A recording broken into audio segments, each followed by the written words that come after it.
Bismillahirrahmanirrahim. Assalamualaikum warahmatullahi wabarakatuh.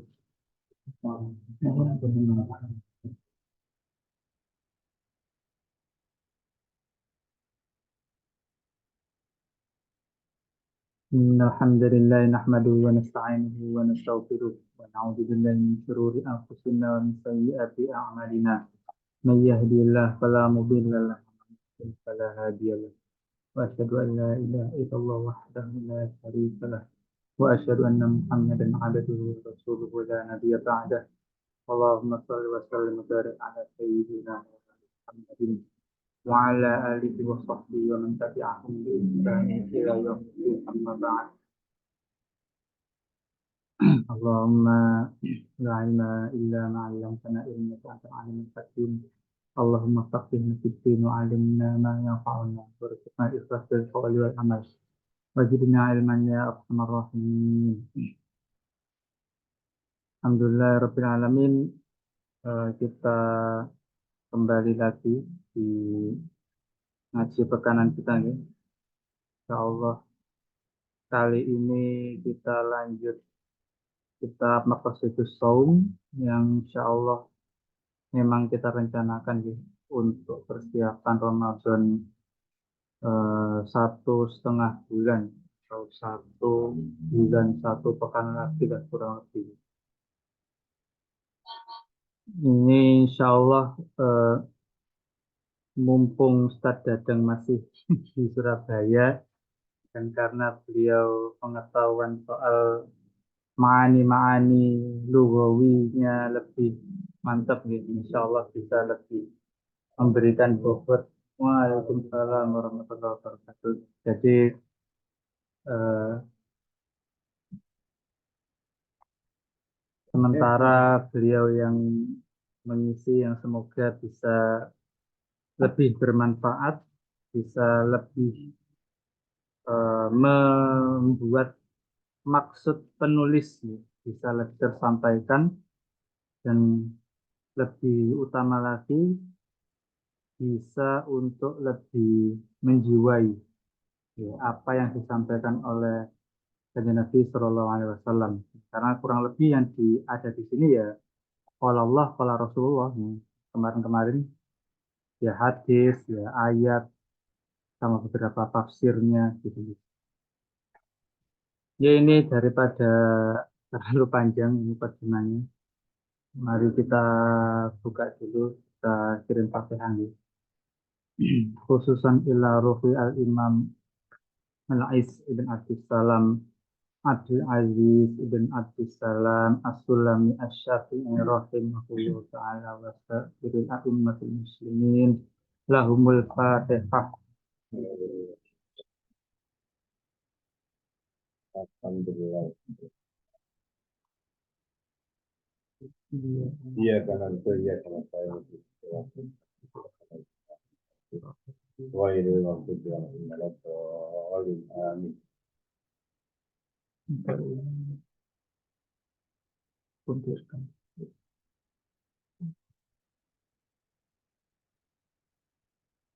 Ya, ini saya serahkan ke Ustaz Dadang Fadul Masykur.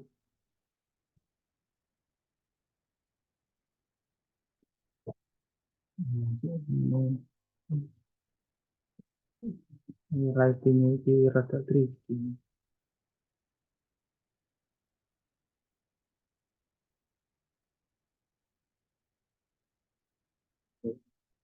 Tapi itu bila Rasul Islam di Nabi Muhammad ini dia Rasulullah.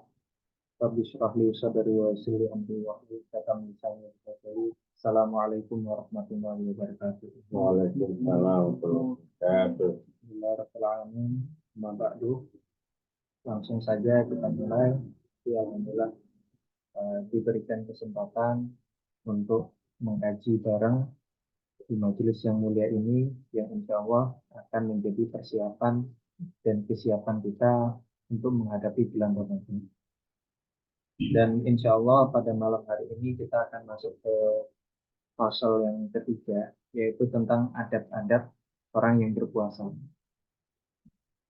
Kalau kemarin kita membahas tentang kewajiban-kewajiban dan sebagainya. Sekarang adab-adab.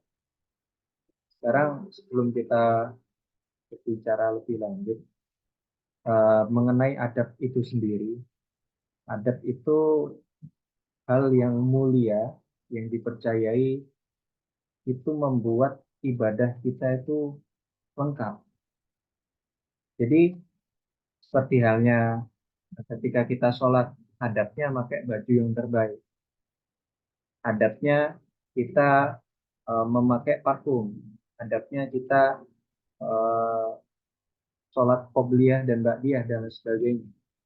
Memang adab-adab ini tidak berhubungan dengan batal atau tidaknya suatu amalan. Tapi adab ini yang membuat amalan kita itu bukan hanya sekedar menggugurkan kewajiban. Jadi kalau semuanya kita tidak belajar adab-adab ini, hanya sekedar puasa saja, ya mungkin kita puasa eh, kita telah menggugurkan kewajiban kita dalam puasa. Tapi masalahnya pada akhirnya apakah puasa kita diterima atau tidak, itu kita tidak tahu kalau kita nggak belajar tentang apa. Itu juga dalam talabul ilmi. Kalau sebenarnya syarat wajib kita menuntut ilmu kan kita harus punya biaya, kita harus datang tepat waktu, kita harus absen dan sebagainya. Tapi ada adab-adab selain formalitas itu yang membuat kita itu memiliki roh dan Allah akan memberikan balasan yang lebih. Maka langsung saja kita bahas tentang adab-adab ketika berpuasa. Wahia sittatun, berjumlah 6.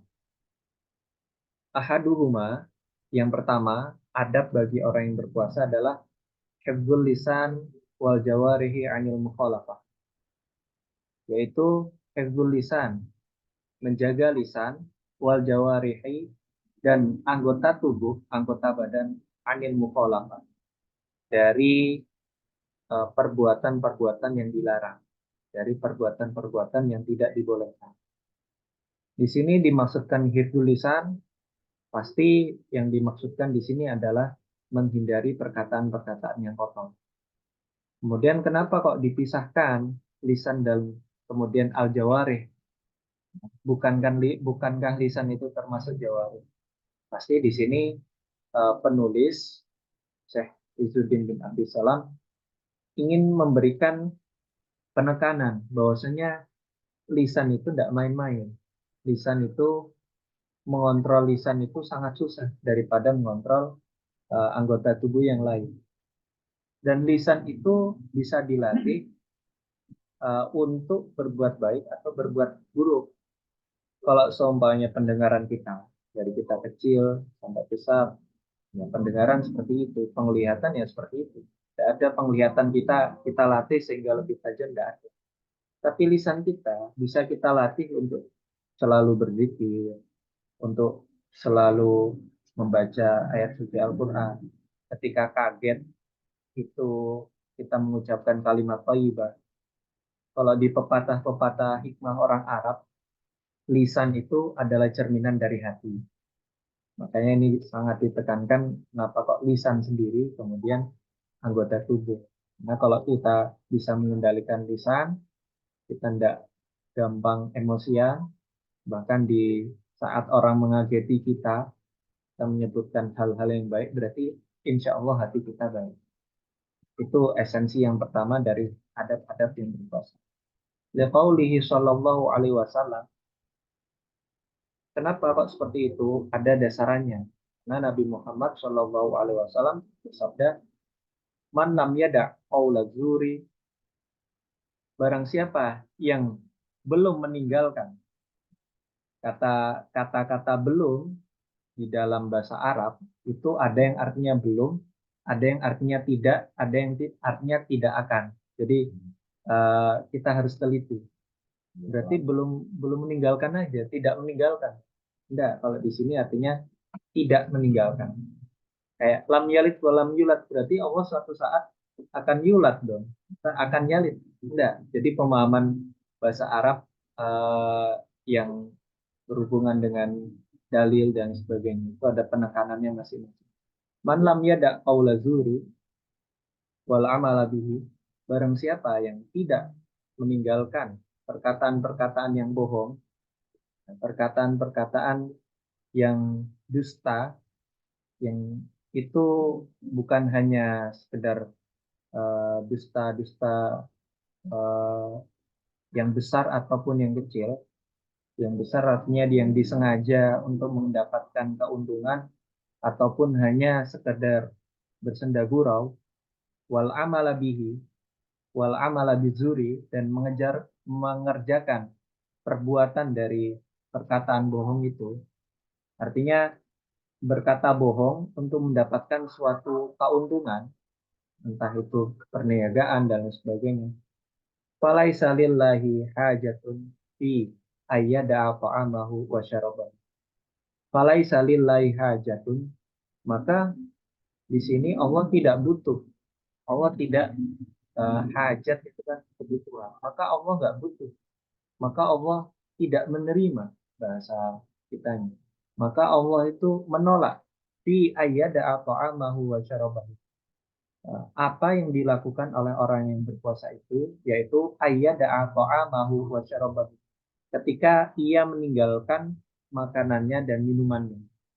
Jadi kalau semuanya kita puasa, kita tetap ngomong omongan yang buruk, bohong, ngomong-ngomongan yang kotor, apalagi berbuat perbuatan yang kotor, fahsya, wal munkar, maka sebenarnya Allah tidak butuh puasa kita, tidak butuh kita meninggalkan makanan, tidak butuh kita meninggalkan minuman, kalau masih tetap melakukan hal tersebut.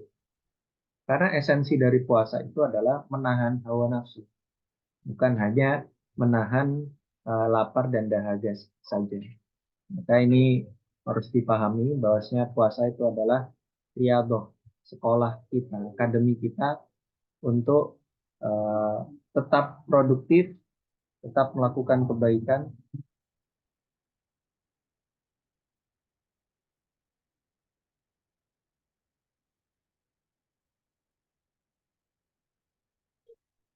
tetap melakukan kebaikan walaupun dalam keadaan yang sulit.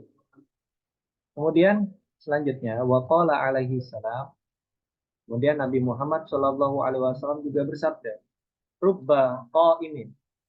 Rubba itu artinya betapa banyak orang yang berdiri. Maksudnya berdiri di sini apa? Maksudnya berdiri untuk sholat malam, berdiri untuk menghidupkan malam-malam Ramadan.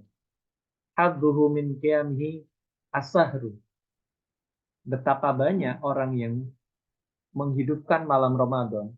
Hadduhu min qiyamihi as-sahru. Yang ia dapatkan min qiyamihi.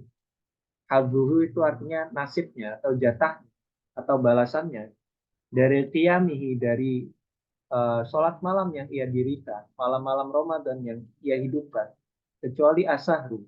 Asahru itu begadang.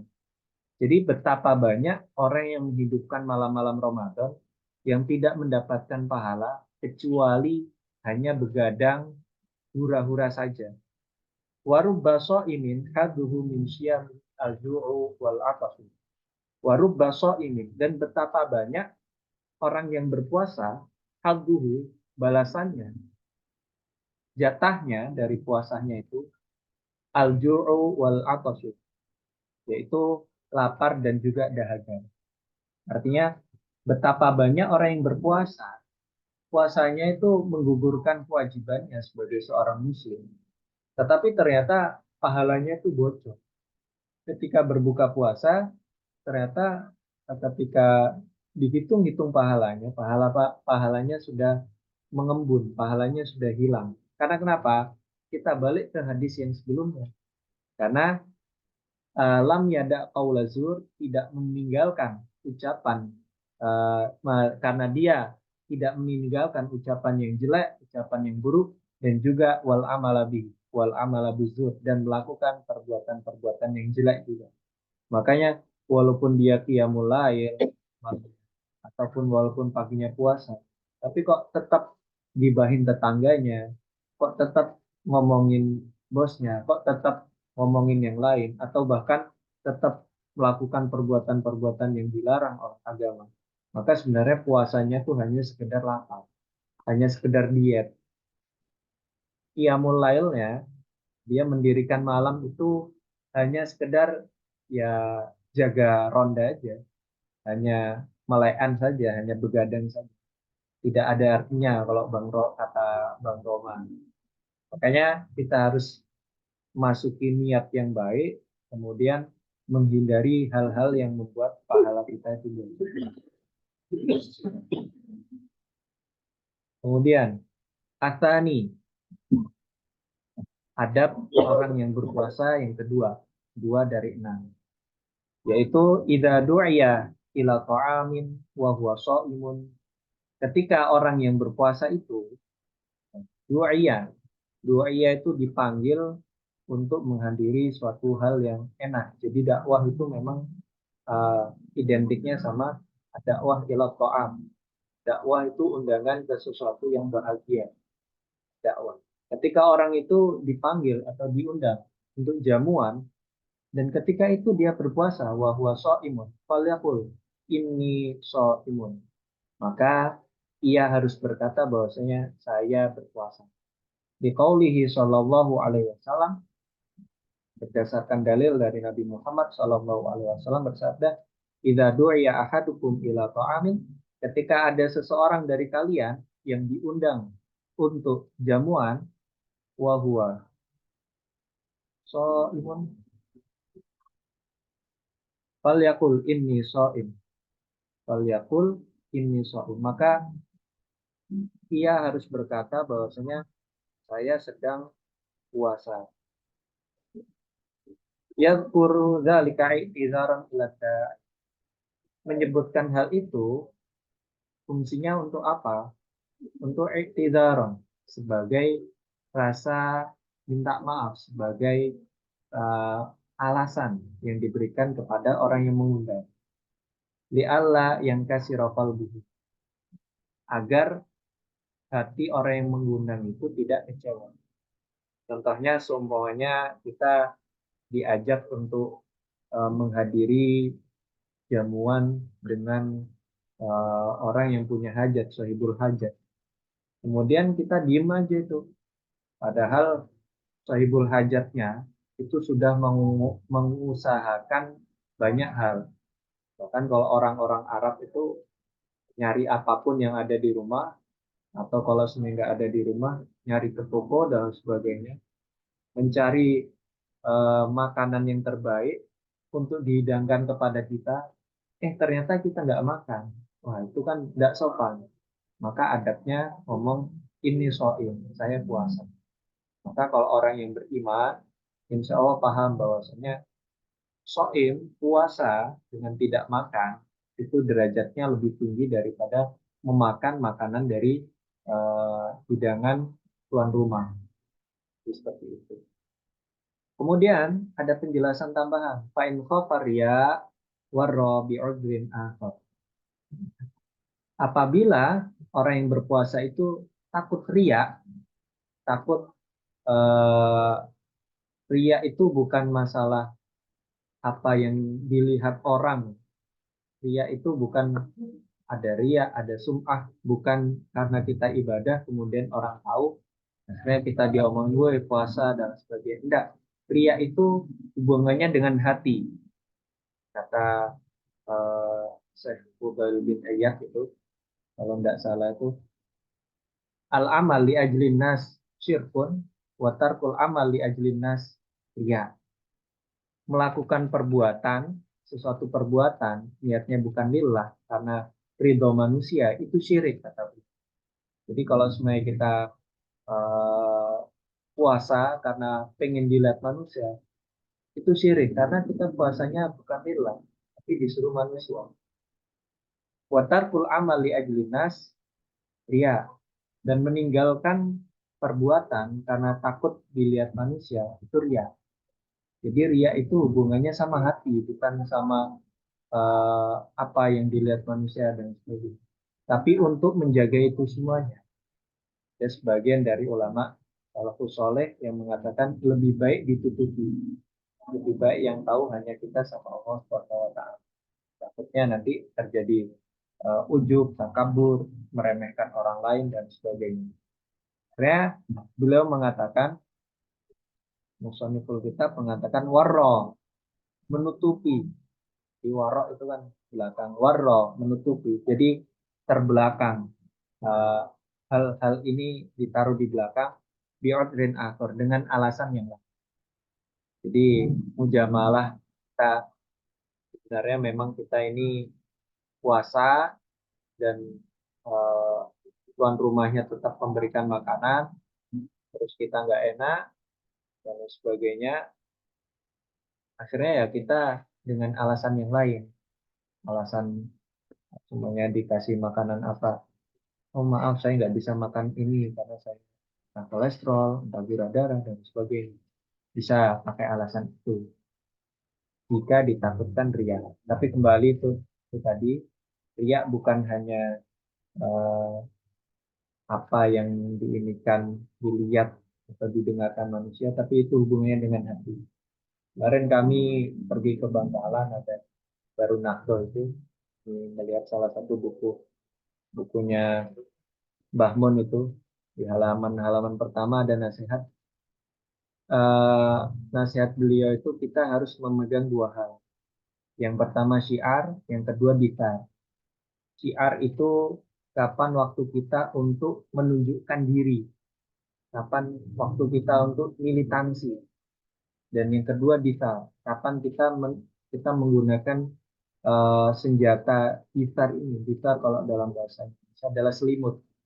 Kapan kita menutupi diri, menutup amal kita, menutup identitas kita, menutup kita untuk mendapatkan keutamaan. Jadi nggak cuma disar aja, nggak cuma nggak ketahuan aja, tapi harus ada syiar. Biasanya ini insya Allah saat tanam ini tahu kapan zakat itu ya harus ini kan dipublikasi di media biar orang-orang termotivasi dan sebagainya. Ada waktunya kita bersedekah mungkin diam-diam agar tidak terlihat dan ada waktunya agar kita syiarkan. Kemudian asalih yang ketiga, adab yang ketiga yaitu ma yaqulu idza aftara.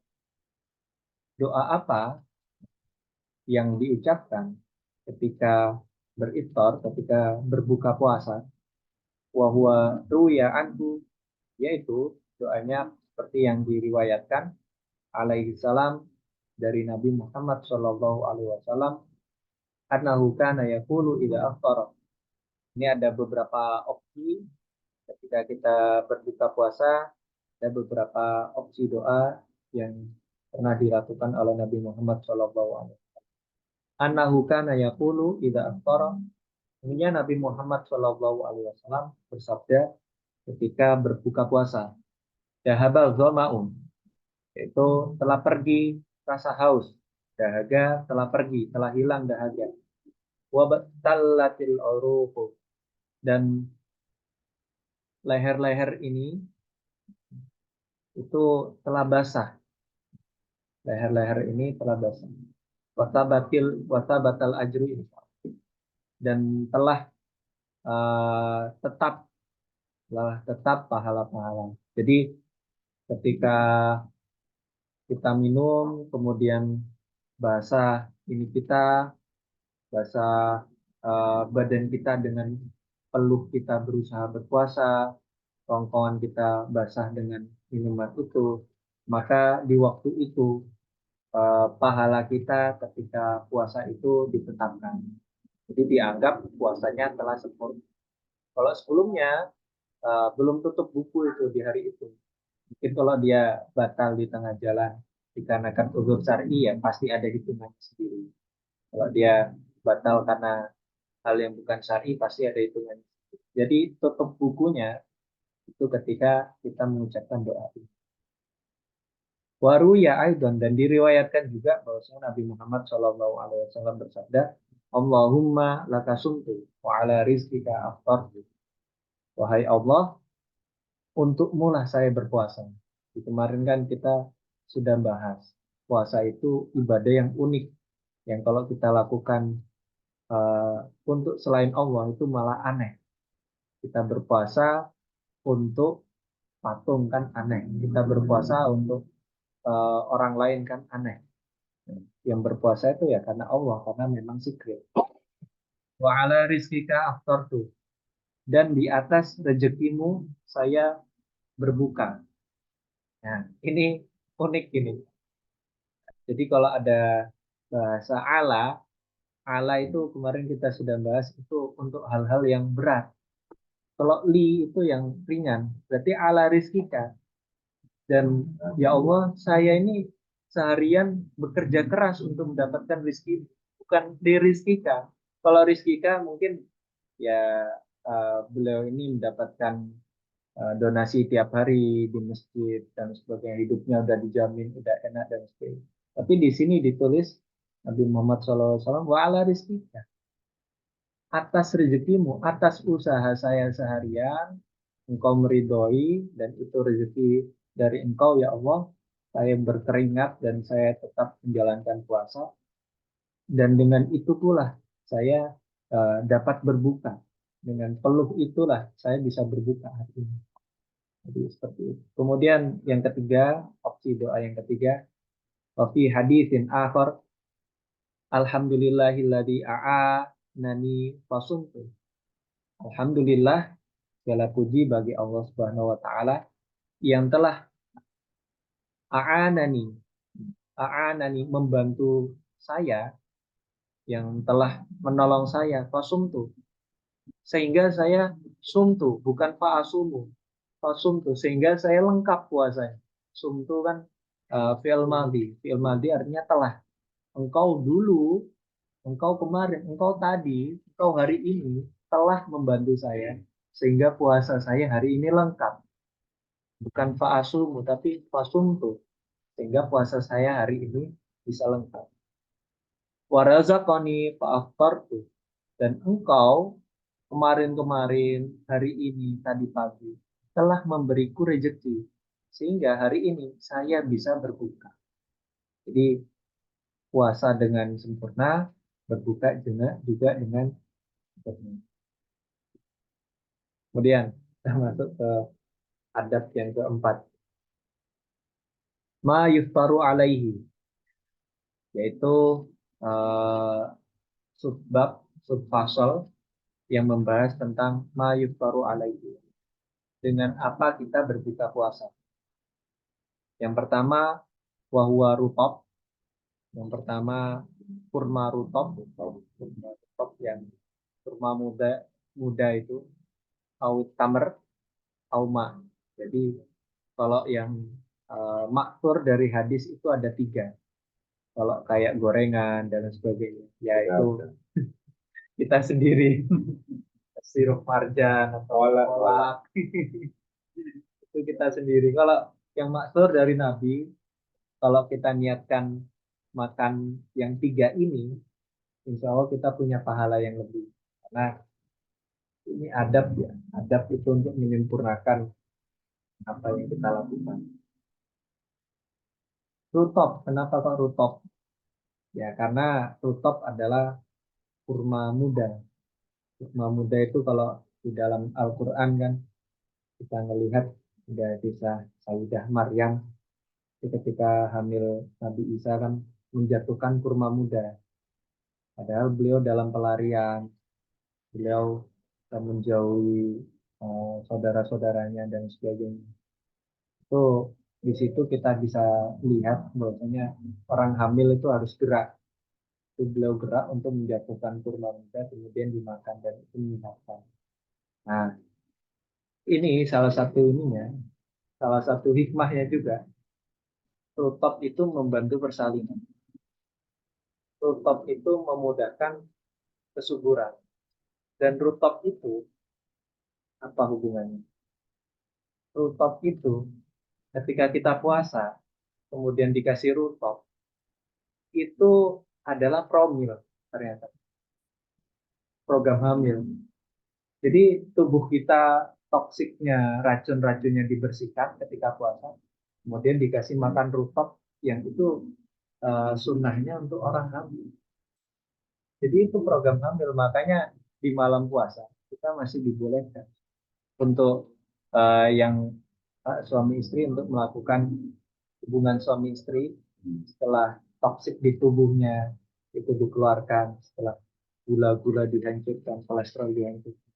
Kemudian kita dikasih makanan yang terbaik untuk promil itu.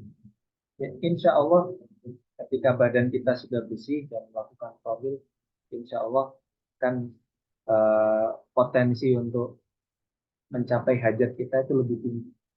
Jadi salah satu rahasia puasa adalah detox detox badan kita. Kemudian kalau mau program promil dan sebagainya bisa. Li'annahu ruya anhu alaihi salam annahu kana yakturu qabla ayyusalliya. Karena kenapa? Karena diriwayatkan bahwasanya Nabi Muhammad SAW itu yakturu, itu membatalkan puasa, iftar dulu, qabla ayyusalliya, sebelum Nabi Muhammad SAW sholat. Jadi iftarnya sebelum sholat dan setelah sholat. Kalau kita mungkin makan malam di hari-hari biasa setelah sholat, tapi ini disunahkan untuk iftar dulu, membatalkan sholat, membatalkan puasa sebelum kita sholat. Ala rutobatin, dengan 3 rutob, dengan beberapa rutob, beberapa kurma muda.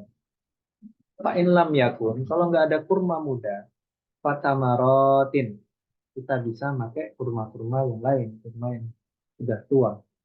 Fa'in lam yakun, kalau tidak ada hasa huswatin imma, kita bisa meneguk beberapa tegukan dari air.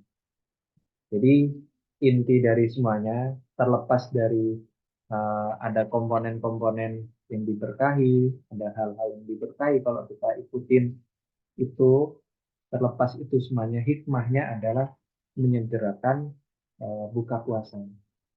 Jadi kalau rutopnya, tamernya, terus airnya itu sempurnanya, tapi intinya kita harus berbuka puasa walaupun dengan air yang beberapa teguk saja.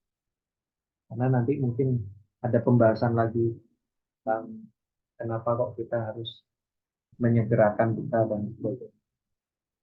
Waqala alaihi salam, kemudian Nabi Muhammad SAW juga bersabda, "Idza kana ahadukum sha'iman," ketika ada satu di antara kalian, sha'iman, ada di antara kalian yang berpuasa, falyuftir alat tamr, maka ia harus bersegera untuk beriftar, untuk berbuka dengan kurma.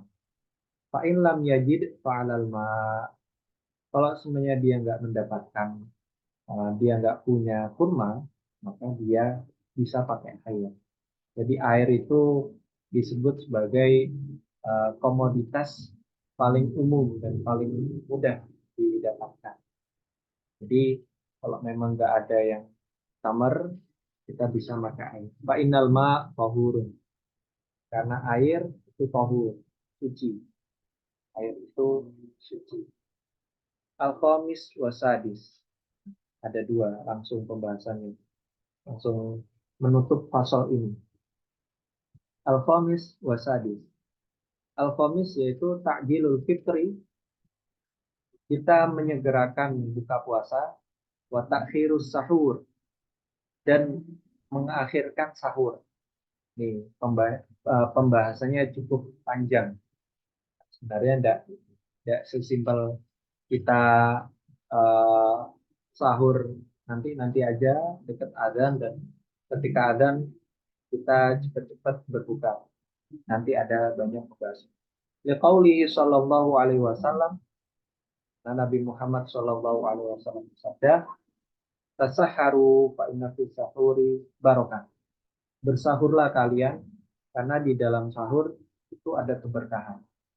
Nah, biasanya kalau Nabi itu memberikan arahan, kalau arahannya itu bukan tentang hal-hal yang bahkan halal haram pun, semuanya kita nggak nalar pun pasti ada hikmahnya. Apalagi yang tentang adab. adab-adab, anjuran-anjuran, itu pasti ada hikmahnya. Mungkin kita kalau sholat kenapa 5 waktu, itu hak prerogatif, itu maksur memang dari sana. Kan kita nggak bisa protes, tinggal kita bisa mencari hikmahnya saja. Tapi untuk hal-hal yang sebenarnya bisa kita lakukan dan bisa kita tinggalkan, ya seperti ini, seperti sholat duha, seperti ini, itu hikmah di situnya itu sangat besar. Entah hikmahnya karena waktunya mustajab, atau karena ini perbuatan yang sering dilakukan Nabi terdahulu, atau apa, hikmahnya itu sangat besar.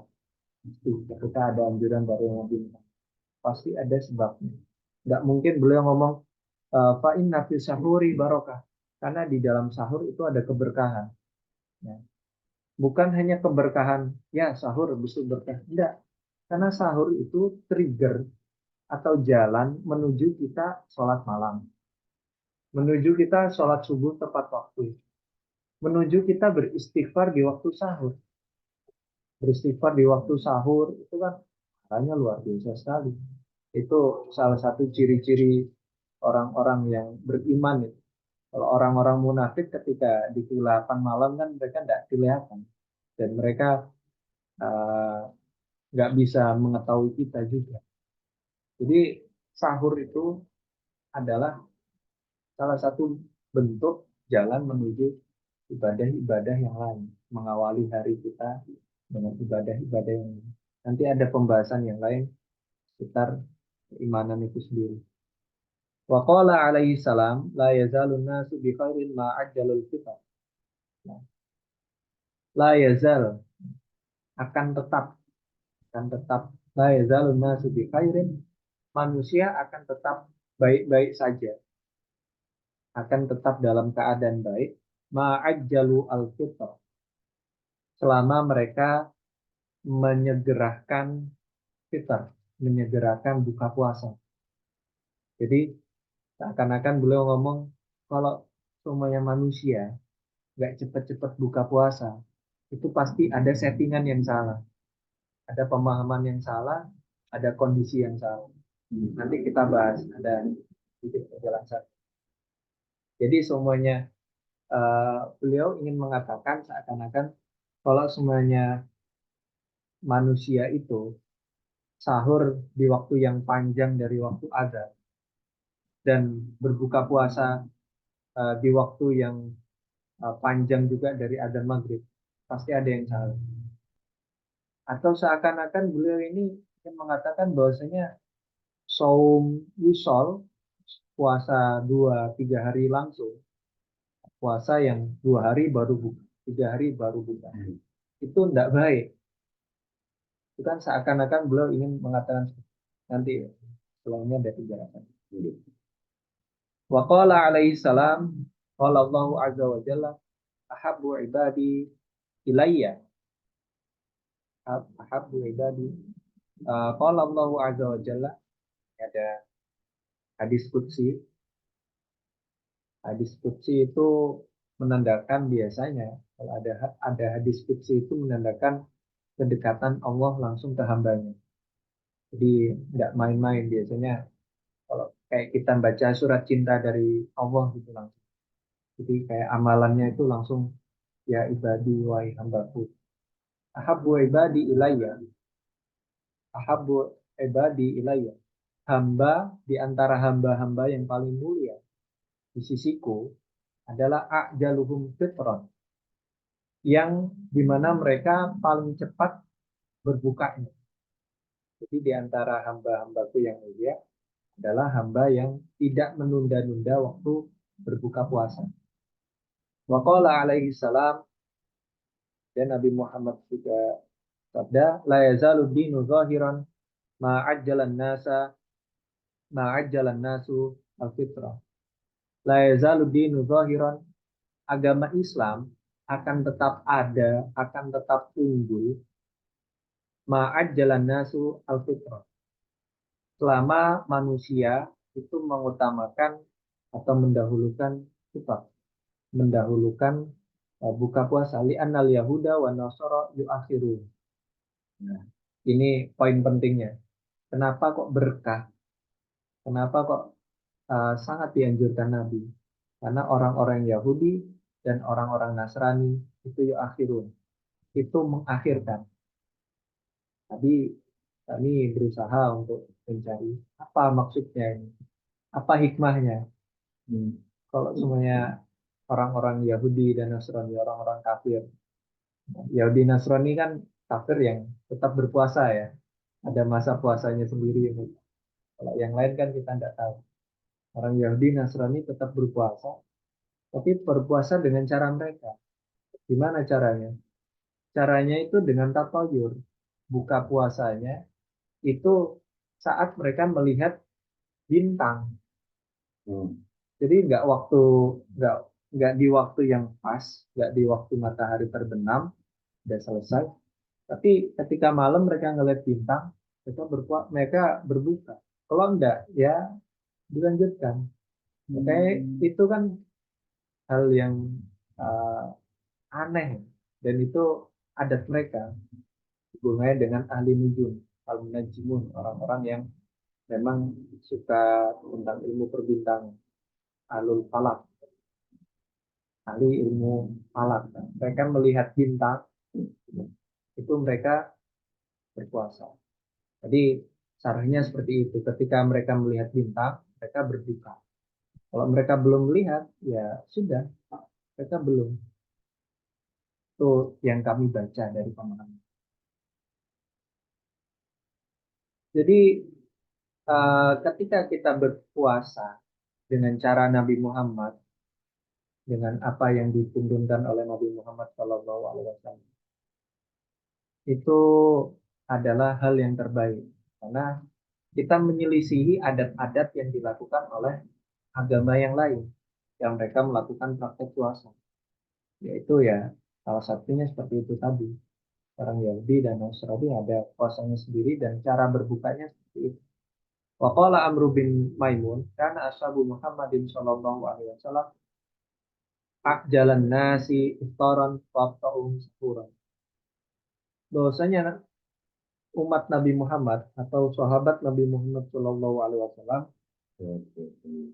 adalah manusia yang paling cepat iftarnya dan paling lambat sahurnya. Jadi kalau iftar itu ajal atau ajal, kalau sahur itu menunda-nunda, pelan-pelan. Jadi ini menarik. Kalau di dalam hadis itu kata ajalan itu menunjukkan hal-hal yang nggak baik.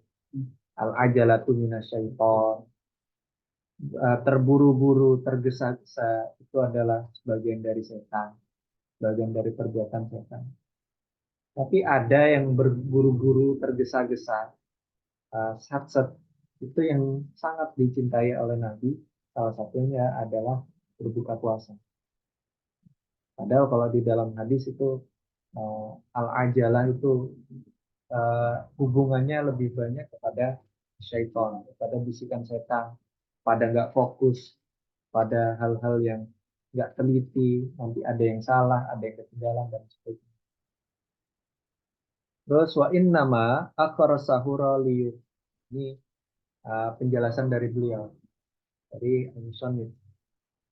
Wa nama, karena sesungguhnya akhara sahura liyataqawwa bihi ala saum. Bahwasanya Allah Subhanahu wa taala lewat Nabi Muhammad Shallallahu alaihi wasallam ingin kita mengakhirkan sahur liyutaqawwa agar kita tetap kuat di ala saum ketika menjalani puasa. Kaila yujhidahu as-saum, agar puasa itu tidak yujhidahu, tidak membuatnya payah. Jadi puasa jadi nggak produktif, puasa jadi males-malesan. Oleh karenanya sahurnya diakhirkan.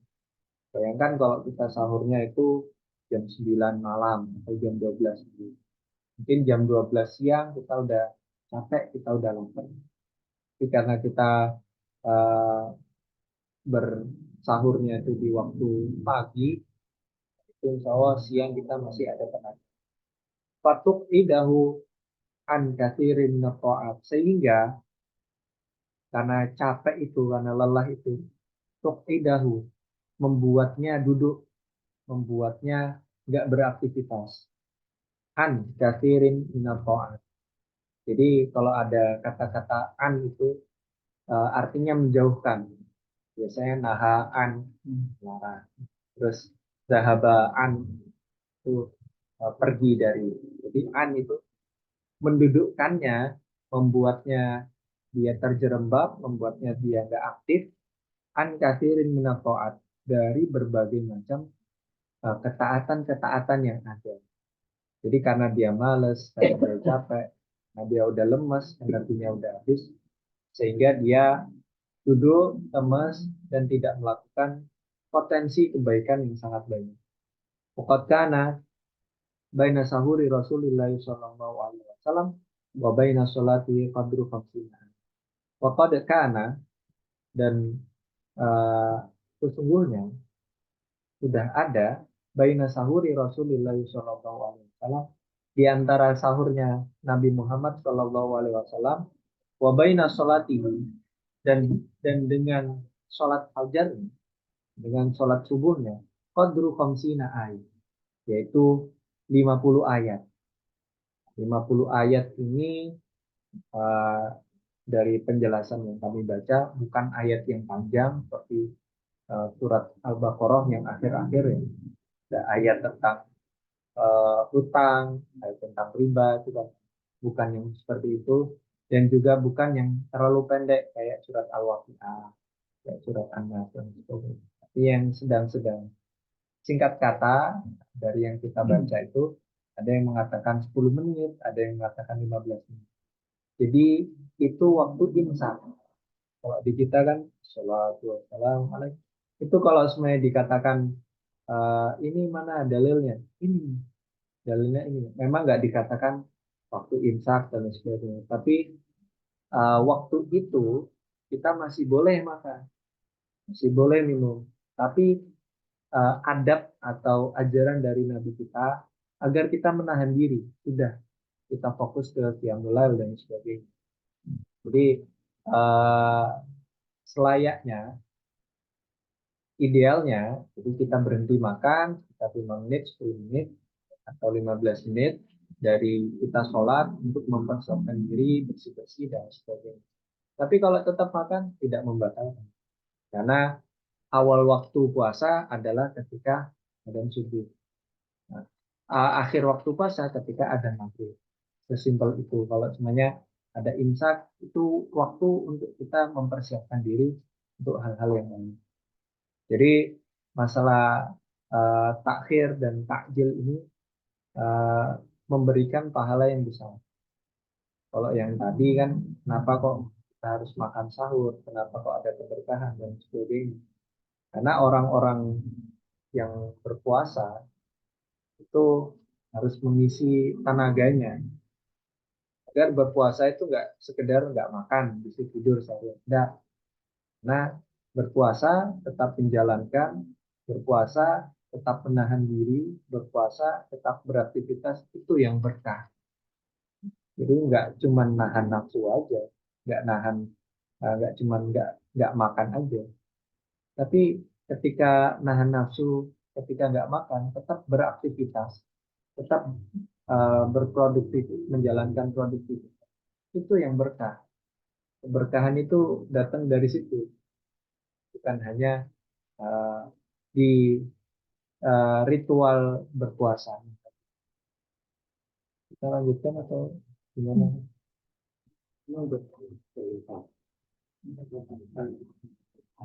Wa inna ma ajjalal fitra li'anna du'a wal atash rubbama dharra bihi. Ini salah satu hikmahnya. Nah, sesungguhnya ajjalal fitra, kita menyegerakan fitr, kita menyegerakan berbuka, li'annal du'a wal atash rubbama dharra bihi. Karena bisa jadi lapar dan juga dahaga bisa menyakitkan atau bisa membahayakan. Untuk dharra itu membahayakan.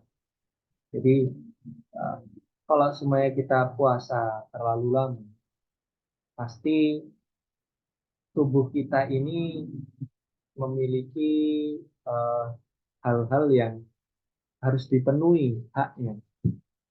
Jadi kalau semuanya dokter itu ngomong, kamu kenapa kok kena penyakit MAG? Biasanya orang penyakit MAG itu kan pola makannya nggak benar. Pola makan nggak benar itu bukan berarti dia nggak makan, tapi waktu makannya nggak pas. Ya, kalau puasa kita diatur untuk makan waktunya pas. Dokter itu menyarankan. Malah kalau puasa itu benar. Makannya kapan, berhentinya kapan, nanti makannya lagi kapan. Jadi waktunya teratur. Maka eh, kita cukup jarang menemukan orang yang mak ketika bulan puasa, 1 bulan itu mak. Padahal di hari biasa dia mak. Dia kalau nggak makan siang atau makan siangnya jam 3, makan malamnya jam berapa, atau seharusnya makan malam jam 7 dia belum makan, mungkin besoknya udah izin kerja. Tapi ketika puasa, itu malah teratur. Makan kita kapan, atau bukan kita kapan. Kalau wajah ila italin nafas tidak. Jadi kita nggak punya kebutuhan untuk mempersulit diri kita pada hal itu. Ma'annahu la qurbata fihi. Ma'annahu, sedangkan dalam memperpanjang puasa kita itu la qurbata fihi, nggak ada pahalanya. Qurbah itu taqarrub, mendekatkan diri kepada Allah. Jadi yang dihitung pahala itu ya ketika adzan subuh dan ketika adzan maghrib. Setelah adzan maghrib itu udah nggak dihitung puasa. Ibaratnya ada soal 1 sampai 50, kalau kita menjawab soal 51 sampai 60 itu nggak masuk hitungan. Jadi nggak ada kurbahnya, nggak ada hitung-hitungan pahala puasanya. Karena puasa disyariatkan dari adzan subuh sampai adzan maghrib. Waqat ru'ya ba'du dzurafa issalaf, dan uh, telah mengatakan, telah dilihat bahwasanya ba'du dzurafa, cendekiawan orang-orang pintar dari ulama salaf terdahulu. Dorif itu pintar, orang yang ilmunya sangat detail. Ya'kulu fisuk, faqila lahu bidzalika. Ketika mereka ditanya tentang hal tersebut, ditanya tentang permasalahan eh, bagaimana adab kita berpuasa. Apakah boleh kita membatalkan puasa jauh setelah adzan maghrib? Maka beliau menjawab dengan hadis Nabi Muhammad SAW yang sebenarnya nggak ada hubungannya sama puasa. Tapi ini takbir yang kalau kita ngambil hikmahnya ada hubungan sama iftar. Matlul ghani zulmun. Matlul ghani itu memperpanjang waktu. Orang kaya yang memperpanjang waktu sehingga nggak mau bayar hutang itu kezoliman. Jadi semuanya kita hutang, kita punya uang, ditagih atau nggak ditagih sama tetangga kita, kita harus bayar secepat mungkin. Kalau kita ngutang ke orang lain, kita punya uang, kita gunakan untuk belanja, kita gunakan untuk jalan-jalan, maka itu kezoliman. Jadi kalau sebenarnya kita punya uang dan kita sedang berhutang, sebelum kita menunaikan hajat-hajat tahsiniyah, hajat-hajat pelengkap, beli HP, berusaha dan sebagainya, kita tunaikan dulu hutang kita itu. Maka dari situ kita ambil kesimpulan bahwasanya kalau ada kesempatan untuk berbuat kebaikan lebih cepat, maka ngapain kita terlambat? Itu adalah kezoliman. Kalau sebenarnya di sini di hadis Nabi ini, kalau sebenarnya kita bisa cepat untuk bayar utang, ngapain kita lambat-lambat? Ngapain nanti ternyata kita meninggal. Nah, ini juga tentang bab berpuasa. Kalau kita memang sudah masuk waktu berbuka, ya sudah kita berbuka. Nggak usah kita berlama-lama sehingga malah nggak dapat pahala. Pahala kan sudah close itu di waktu maghrib. Setelahnya itu bukan dihitung sebagai puasa. Kita lanjutkan ya, atau gimana? Yang ini nanti ya. Lanjutkan seperti ada Siap dulu. Apa? Saling diskusi.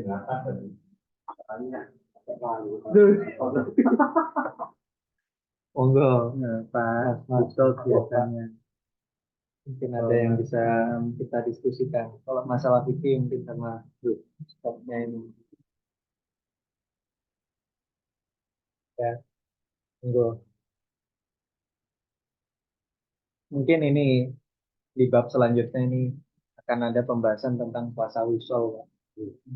Puasa 2 hari sekali buka, 3 hari sekali buka. Itu nanti ada pembahasannya. Puasanya langsung dijelaskan nonton. Harus saya kuat. Puasa 3 hari, 2 hari itu ada. Ya. Itu sama sekali tidak buka. Sama sekali tidak buka. Jadi kita sahurnya nanti malam, kita bukanya bukan besok maghrib, tapi besok maghribnya lagi. Ada yang tapi dulu. Ini nanti habis ini dibahas hukumnya bagaimana. Data kalau kita melihat itu kita ini ya. Ini ada tamer. Alhamdulillah. Gaji. Amber bukan tutap ini. Top mahal. Mahal. Tutap kali Berlian ya rooftop. oh boten Langsung. tutap langsung. Ya, caranya itu dicoba diolah lagi aja. Itu Turu malah boten tetep loh ya. Nah, tutap itu sih diketak loh. Kremes-kremes ngono. Monggo, monggo. Tamer nih, tamer. Data tamer ini tamer apa ini? Monggo. Ada keterangannya. Oh, boleh. Oh, tamer falas. Falas. Monggo. Mungkin kita ini sebentar ya tentang puasa wisol. Oh, enggak. Kalau tidak apa-apa, kita lanjut lagi. Cuma 3 halaman. Itu pasti dari mana ya? 5 sama 6. 5 itu menyediakan berbuka, dari 6 diakhirkan sahur. Langsung disambung dulu sama penulis. Mungkin sambil makan. Oke. Sip. Bismillah. Al-Faslu Rabi'. Pasal yang keempat. Bima yujtanabu fihi. Bima yujtanabu fi as-saum. Hal apa yang seharusnya kita harus hindari ketika puasa. Jadi tadi adab, ini kebalikannya. Mungkin kemarin kita sudah berbicara tentang mubtilah, tentang yang membatalkan, tentang syarat dan rukunnya. Sekarang apa yang yustanabu fihi? Jadi bukan yustanabu anhu, bukan yang harus dihindari, benar-benar dihindari. Kalau ini yustanabu fihi, jadi ibaratnya kayak hal-hal yang secara adab ini harus dihindari. Huwa anwa, dan di sini banyak pembahasannya, banyak macam-macam. Ahaduhuma, yang pertama al-wisol, puasa wisol. Di pembahasannya tentang puasa yang kita puasa nanti kita sahur, bukan besok maghrib, tapi besok maghribnya lagi.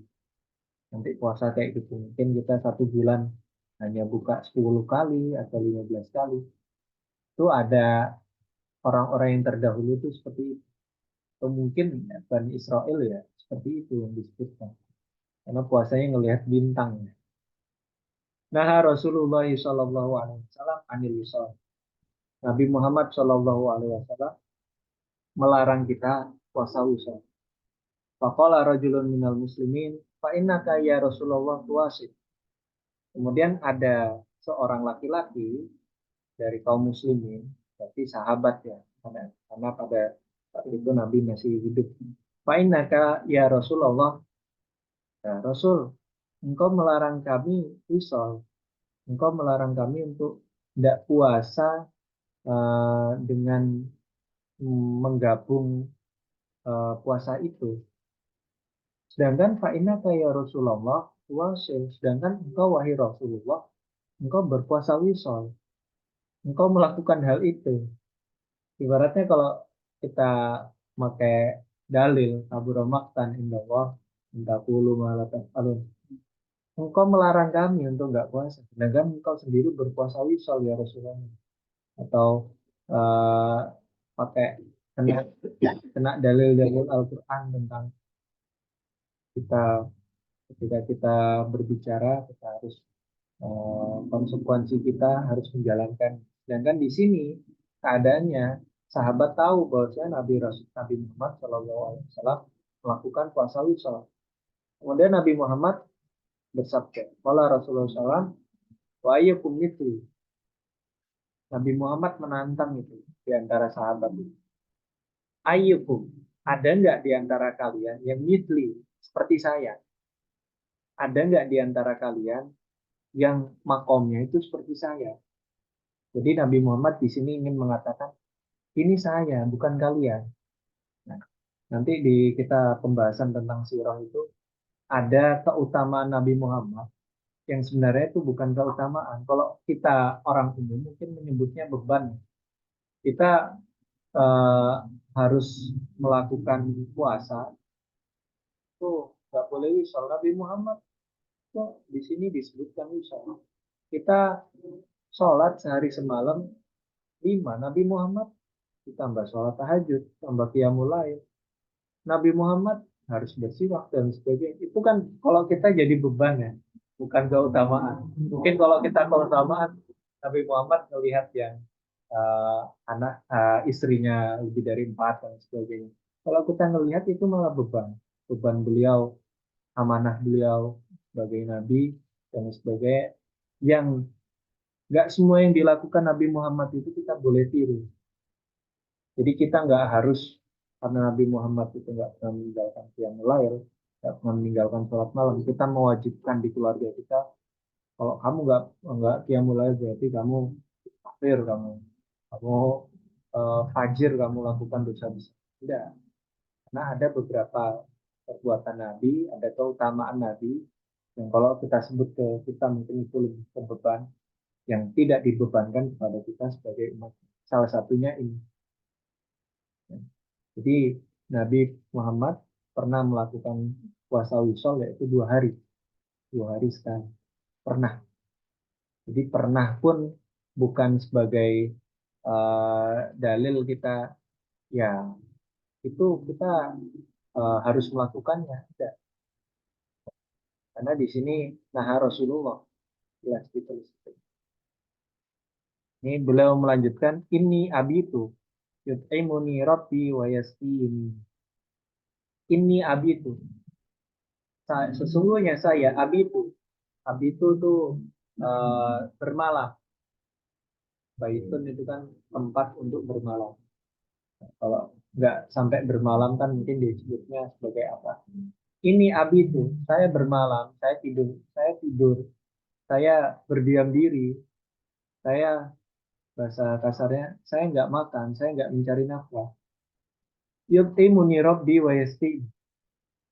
Saya seperti ini aja, Allah itu telah memberikan saya makanan. Yuktimuni itu memberikan saya makanan, memberikan to'am.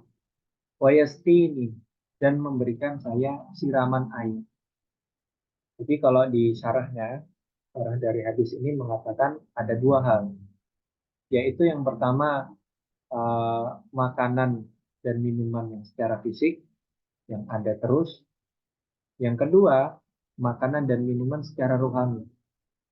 Jadi kalau Habib Novel tuh mengatakan ada manusia-manusia yang rohani. Mungkin di ngaji hikam tuh ada juga manusia-manusia yang rohani yang tidak membutuhkan makan dan minum sebagai media hidupnya. Ya memang nanti akan membutuhkan, tapi tidak selalu tergantung pada itu. Kalau tidak salah ya Imam Syafi'i ya, lupa makan, lupa minum Pak, ketika menulis kitab itu. Jadi memang ada makom-makom tertentu yang imuni robbi wa yaskin. Mungkin suatu saat kita ketika kita sibuk beribadah atau ketika kita ini seakan-akan kita nggak perlu makan dan minum dan Allah memperkuat kita. Gampangannya kalau kita lihat ya, sahabat-sahabat kita di Palestina kan makannya susah, walaupun donasi sebesar apapun dari seluruh dunia terbatas juga. Tapi penyebab meninggal mereka kan kita jarang mendengar tentang visum lapar atau apa. Jadi, meninggalnya kan syahid karena perang dan sebagainya. Maka itu mungkin masuk dalam kategori yut'imuni rabbi wa yasqini. Dan kalau kita berkaca lagi di salah satu kisah Al-Quran, Sayyidah Maryam lagi ketika uh, uh, beliau beriktikaf di mihrabnya, kan di situ selalu ada makanan. Itu ya tafsirnya sama. Entah rasa lapar dan hausnya itu dibuntu sehingga nggak butuh lagi makanan. Yang kedua memang ada makanan secara fisik. Falamma abau, ternyata sahabat itu tidak nurut. Sahabat itu abau, uh, menghiraukan Nabi Muhammad. Soalnya Nabi tetap berpuasa. Ibaratnya, nah, kalau sebenarnya kita sebagai orang tua, anaknya, berangkat ke masjid. Ya, di situ anak-anak kita nggak berangkat. Itu mungkin karena ya memang kita nggak ke masjid. Mungkin anak kita nggak tahu apa penyebabnya. Seperti Fa'abau ayyan tahu anil usol wa sholabihim yaumun summa yaum. Ketika mereka abau, ketika mereka mengabaikan Nabi Muhammad SAW, ayyan tahu anil usol, dari meninggalkan atau tidak melakukan usol. Ayyan tahu itu nihaya, menyelesaikan. Menyelesaikan usol, mereka nggak peduli, mereka abai dengan nasihat Nabi itu karena Nabi tetap melakukan, berarti bukan hal yang 100% dilarang agama. Wasolabihim yauman, tumma yauman. Kemudian Nabi Muhammad ikut wisol dengan mereka dari hari kemudian ke hari. Tumma ra'au al-hilal, kemudian melihat hilal. Apa artinya melihat hilal? Melihat pergantian bulan baru, melihat bahwasanya bentar lagi ini mau Idul Fitri. Jadi puasa ini dilakukan di hari-hari akhir dari puasa bulan Ramadan. Faqala tahu ta'akhkharal hilal lazid cukup. Kalau semuanya hilal itu terlambat, kalau semuanya besok itu nggak ada hilal, berarti kan kita masih puasa. Maka kalian mau lanjut nggak? Kalian kalian mau lanjut nggak? Ibaratnya kalau besok Idul Fitri kalian nggak boleh puasa ini. Kalau besok ternyata belum Idul Fitri nggak kelihatan hilal, maka kalian mau lanjut nggak? Lanjut tuh, maka saya akan memberikan lanjut untuk kalian. Kal munakkirilahum. Ini penjelasannya. Kal munakkil. Munakkil itu panakkala tangkila. Nah, nakal itu kalau di dalam Al-Quran itu azab, hukuman. Jadi nakala lima baina ya daina. Nakal itu hukuman. Kalau di sini kal munakkililahum sebagai katakan sebagai tanbihan, sebagai peringatan untuk mereka. Jadi udah jangan melakukan ini. Saya, ya saya, nggak harus Anda lakukan. Ini kekhususan saya. Aina abau ayan tahu ketika mereka tidak mengharaukan Nabi untuk menyelesaikan diri dari amalan musuh. Jadi Ada beberapa ulama yang mengatakan tentang wisol ini. Kalau mayoritas ulama sepakat mengatakan wisol itu haram karena merusak diri dan sebagainya. Yang mengatakan halal pun itu dikarenakan penyebabnya adalah ketika badan mereka kuat dan ketika terbiasa. Jadi tidak mutlak, di sini tidak mutlak, tapi mayoritas ulama mengatakan bahwasanya wisol itu haram. Karena bayangkan kalau seumpamanya ini dikatakan sunnah, kemudian satu dunia itu wisol, satu dunia itu lemes, buka puasanya nggak teratur, ada yang hari ini buka puasa, ada yang besok buka puasa. Itu gimana dunia kita ini? Agama kita ini nggak teratur. Jadi memang harus ada aturan yang untuk semua orang. Jadi yang kami baca dari syarahnya kalau mayoritas ulama mengatakan haram. Kalau yang lain mengatakan dibolehkan ketika kuat dengan rincian-rincian tertentu. Jadi seperti itu.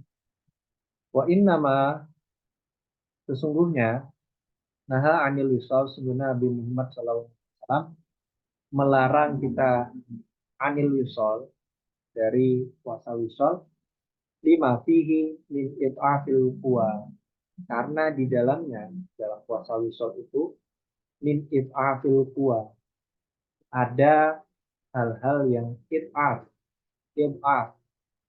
Jadi ya kata dok pun kata dia pun itu mirip-mirip ya.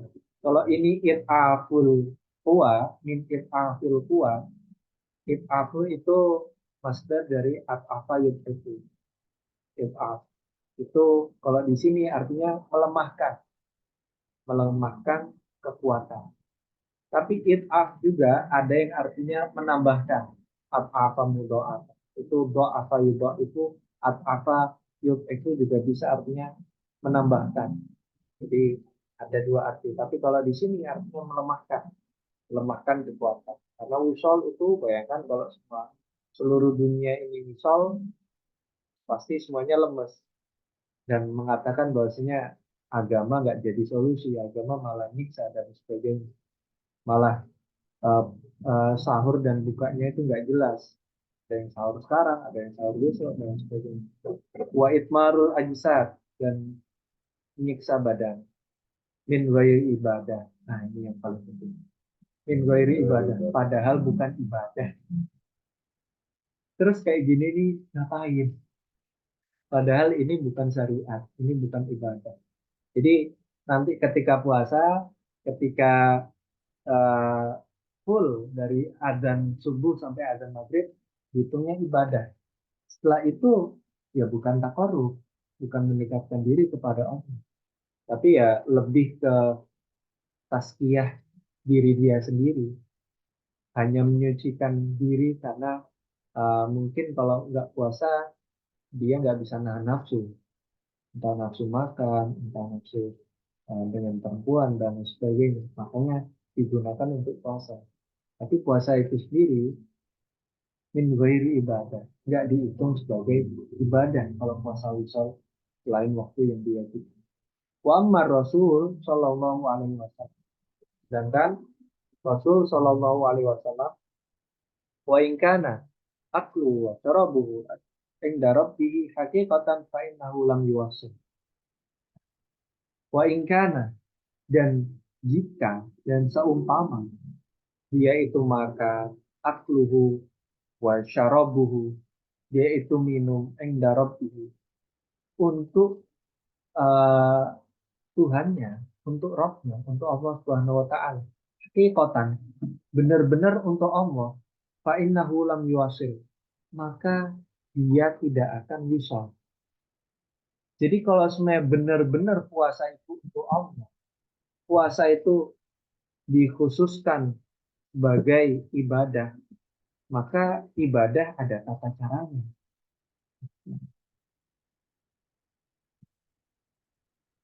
Ibadah ada tata caranya sendiri, nggak semau gue gitu.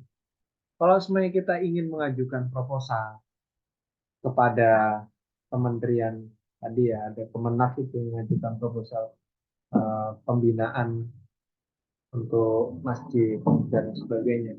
Ya proposalnya ada SOP-nya, ada pendahuluannya, ada ininya, ada ini.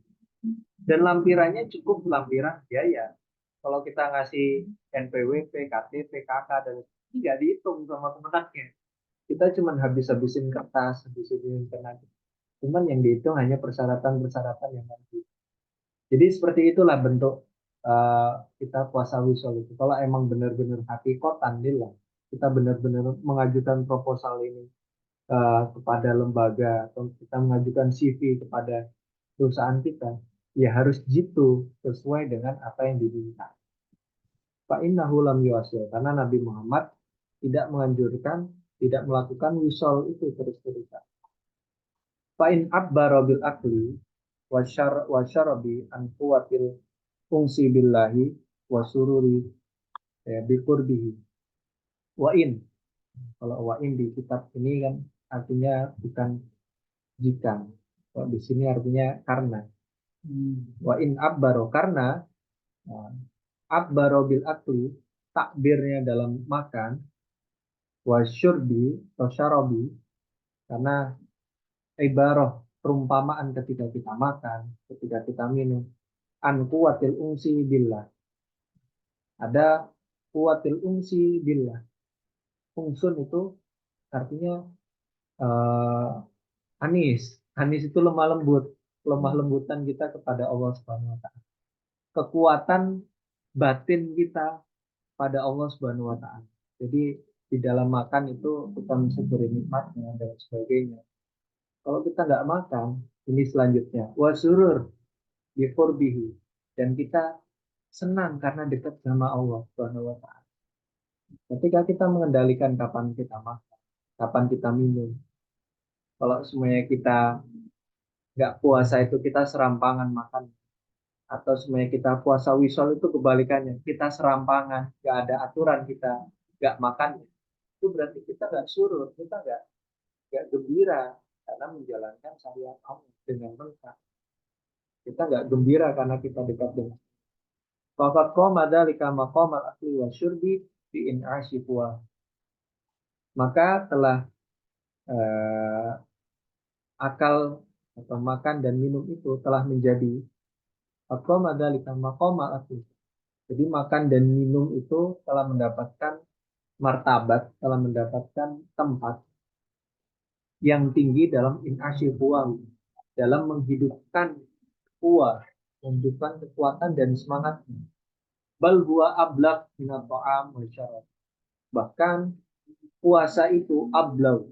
Puasa itu lebih jelas, lebih hebat daripada makanan dan juga minuman untuk mendekatkan diri kepada Allah Subhanahu wa taala. Fakat sumtu, ini ada ibarah ini. Fakat sumtu an ladzatin. Saya telah berpuasa dari segala macam kenikmatan. An ladzatin. Jadi bukan an ladzatin, bukan dari satu kenikmatan, tapi berbagai macam kenikmatan yang ada ini saya sudah berusaha untuk menahan diri. Ladzatin dahriyin. Dahri itu berarti sepanjang masa, seumur hidup, kuliah, semuanya.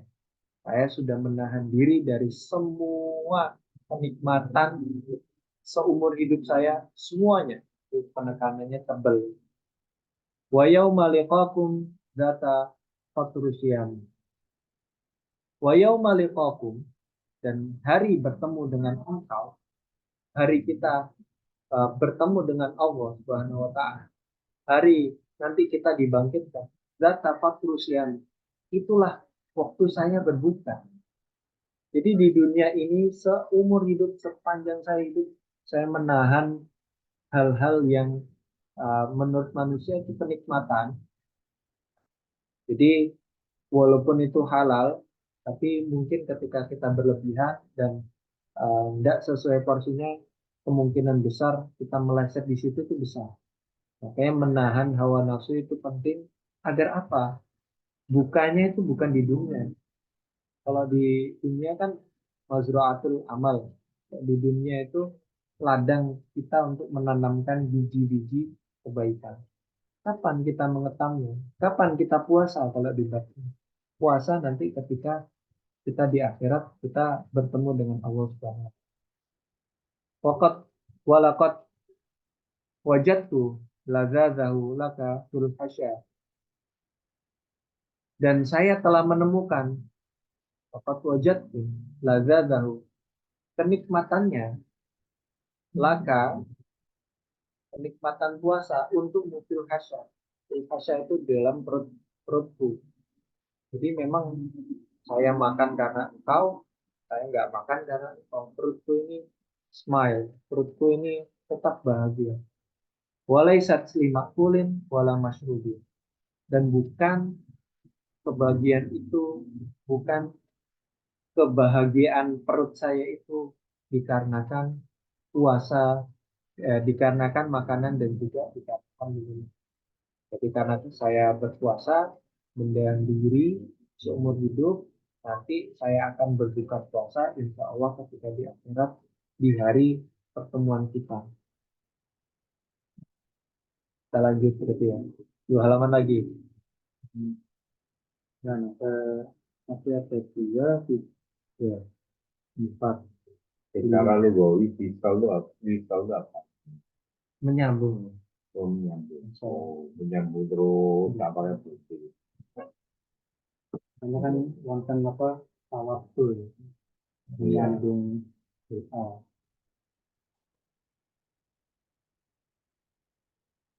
Atau mungkin kumpulkan dulu. Minggu depan, Senin depan lanjut lagi untuk ada yang mesti dihindari. Jadi masih ada 4 poin lagi. Ini akhirnya tidak kok. Iya. Cinta soalnya ini kan. dengan pas komplit ini. Paling anjir masih. Iya, orang mengira ngaji semua. Lihat apa ya? Iya.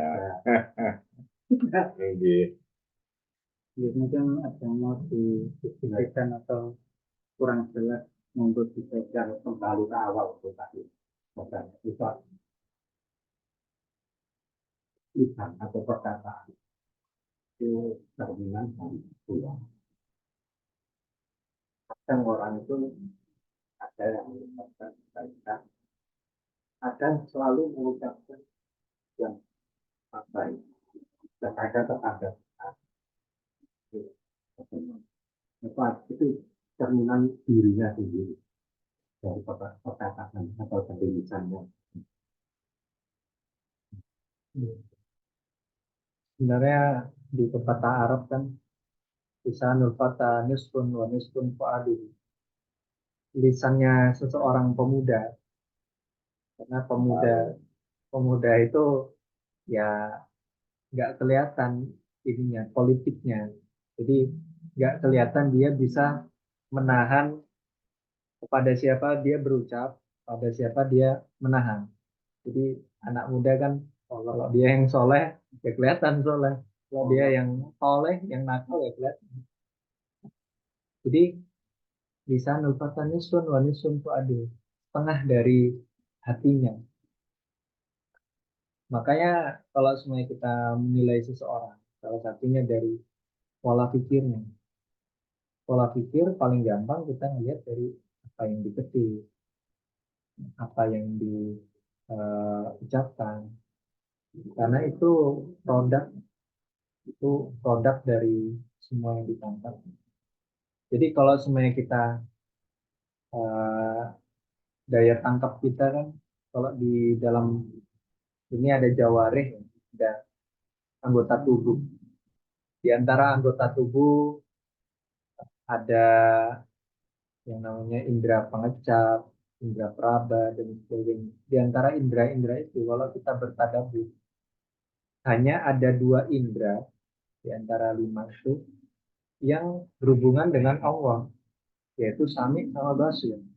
Kalau pengecap kan nggak mungkin Allah mengecap, Allah atau Allah meraba, tidak ada.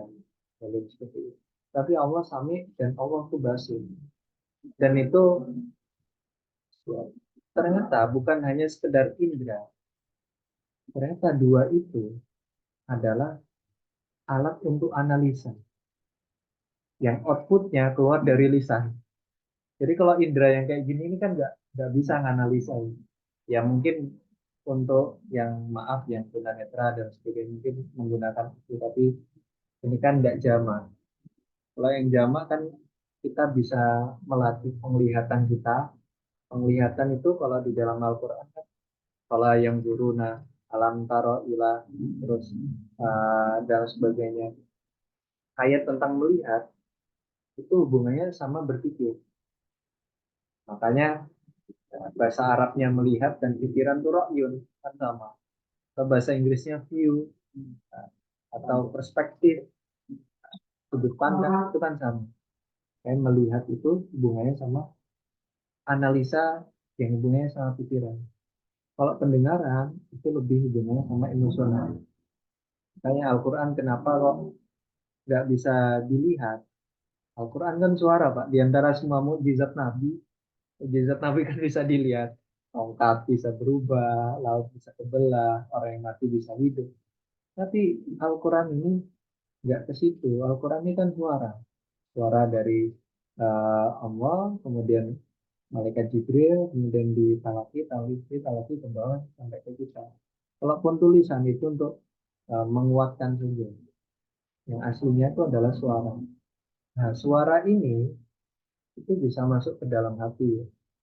Kalau sebenarnya kita orang Jakarta pun kalau ikut dengerin dangdut walaupun nggak paham artinya kan joget. Tetap joget mereka walaupun nggak paham artinya. Kita nggak paham arti Al-Quran ketika ada qorik membacakan itu sampai kita nangis. Apalagi yang paham. Al-Quran tuh dua, emosional iya, kemudian intelektual iya. Artinya apa? Ketika kita melihat, ketika kita mendengar, itu adalah indera untuk menganalisa. Yang outputnya ke mulut, lisan. Atau enggak kalau zaman sekarang ke ketikan jari dan sebagainya.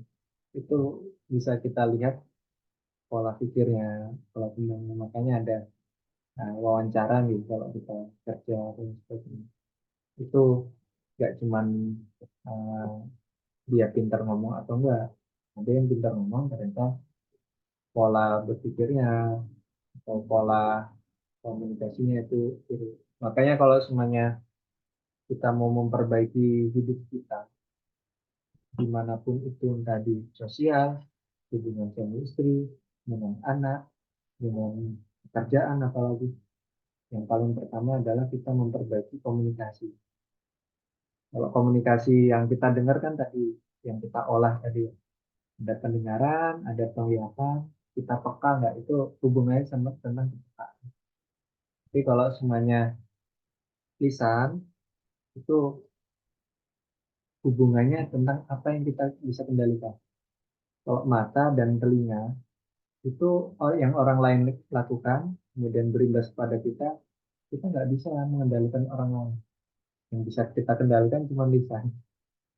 Jadi ya memang tugas kita ya, kalau memang kita mau merubah semua hal ya, uh, kalau dari sini kita belajar, biasanya lisan itu sangat utama sekali dan semua hal.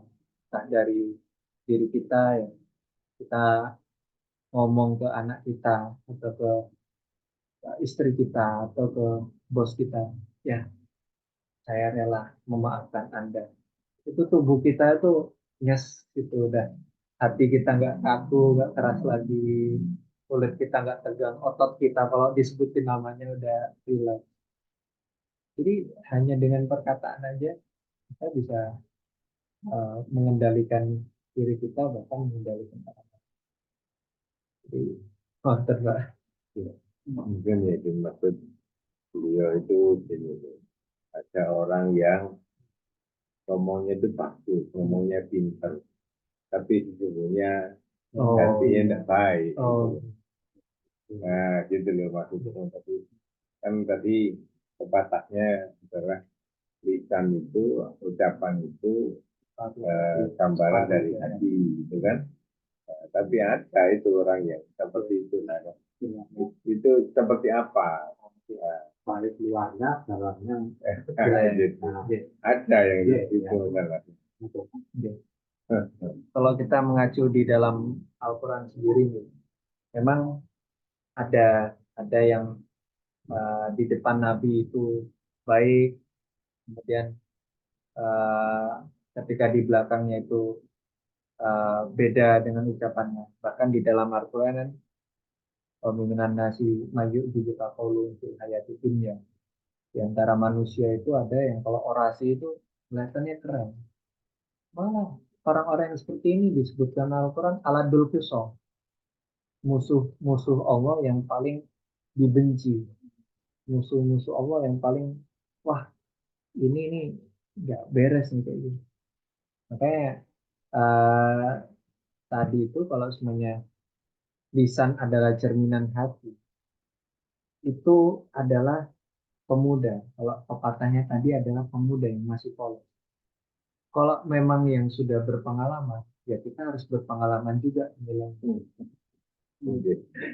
Jadi track recordnya, kadang kita nggak tahu kalau itu nyindir atau itu beneran.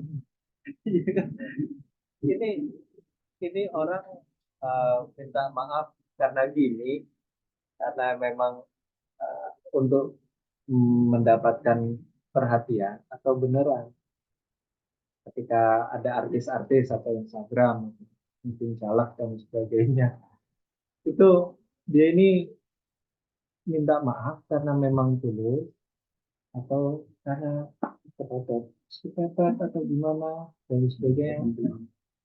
Itu memang karena uh,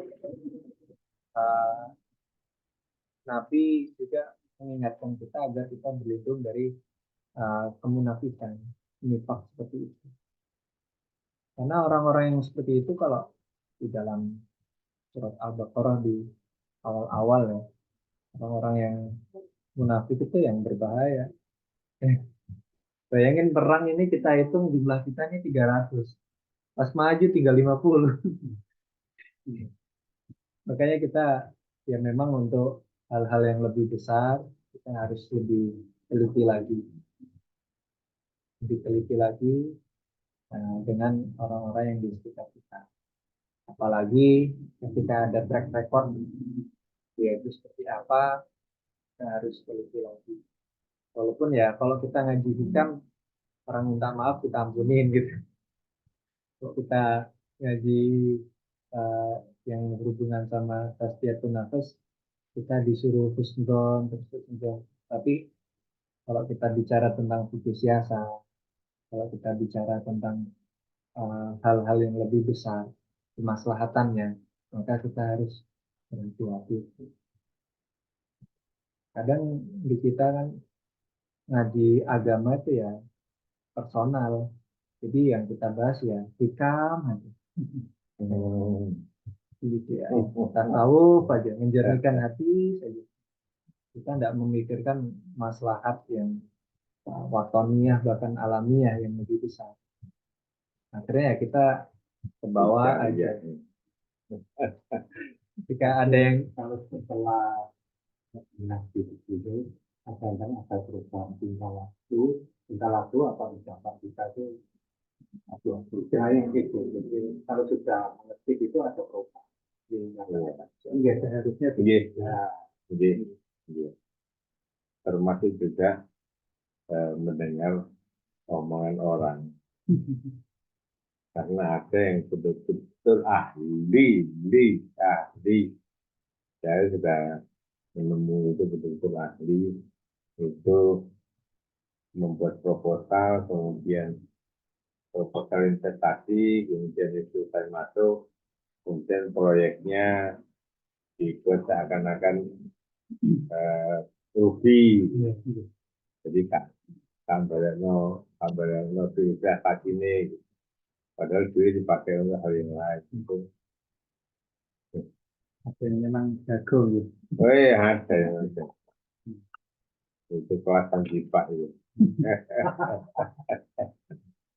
Mengenai proposal itu kamu bilang gimana di luar itu di share gimana? ada Mungkin nanti saya sih belum kemenangnya.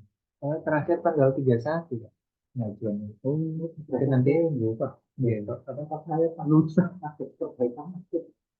Mungkin kan ini Pak, ya ada contohnya dari teman kami yang tulisan gitu. Cuman memang ada surat rekomendasi Kemenak dan sebagainya. Cuman seminggu aja cepet banget. Kita suudon tapi ya kita ngaji sekarang. Kadang ya gitu. Kita kalau semuanya memang pada orang, kita ada sisi husnudon dan suudon. Dia ini sering ngomongnya kayak gini. Mungkin beneran beneran ngomongnya ke kanan dan ke kiri. Tapi mungkin aja ketika waktu itu, detik itu, mungkin aja dia mau bertobat dan sebagainya. Namanya juga hati. Cuman karena memang sekarang zaman, apalagi sosial media, itu di zaman yang kata pakar itu post-truth. Ya, post-truth itu kebenaran masa dibangun dari opini publik. Ya, kalau kita ngelihat Donald Trump itu kan, kita debat ngomong seakan-akan dia benar, ngalor ngidul, dan semuanya yang dia omongkan tuh nggak ada sih. Ya seperti itulah para suara, kan ada surat suara, Ya. para buzzer di zaman Nabi Muhammad yang mengatakan Nabi Muhammad tuh kafir, syukur, karena sok tahu nanti ada kiamat, sok tahu nanti dibangkitkan, sok tahu tentang ini kayak familiar ya.